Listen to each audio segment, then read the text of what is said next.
நம்மளை பொறுத்தவரை எது பெரிய பாவம்?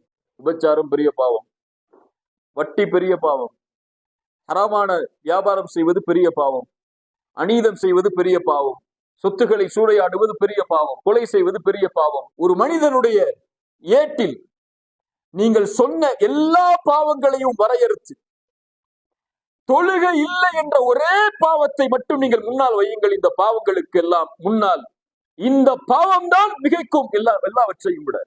தெளிவாக சொல்கிறேன், நம் மனதிலே புரிய வைப்பதற்காக. நீங்கள் விபச்சாரம் செய்வதை விட, நீங்கள் கொலை செய்வதை விட, நீங்கள் திருடுவதை விட, நீங்கள் அநீதம் செய்வதை விட, நீங்கள் பிறரை ஏமாற்றுவதை விட, இந்த உலகத்திலே அல்லாஹ்வால் பாவமாக கருதப்படுகின்ற மிகப்பெரிய பாவம் அஸ்ஸலா, தொழுகை விடுவது, தொழுகையை தவற விடுவது, தொழுகையில் கொடுபோக்காக இருப்பது. இவற்றை விடவெல்லாம் கொடிய பாவம் அது. ரசூலுல்லாஹ் ஸல்லல்லாஹு அலைஹி வஸல்லம் சொன்னார்கள், தொழுகையை பாதுகாப்பவனுக்கு அது வெளிச்சமாக, சாட்சியாக, வெற்றியாக நாளை மறுமையில் வரும். தொழுகையை பாதுகாக்காதவருக்கு நாளை மறுமையில் சாட்சியாகவோ வெற்றியாகவோ ஒளியாகவோ அந்த தொழுகை வராது. நாளை மறுமையில் அவன் ஃபிரௌனோடு, காரூனோடு, உபய் இப்னு கலஃப் போன்ற கொடிய முனாஃபிக்குகளோடு எழுப்பப்படுவான்.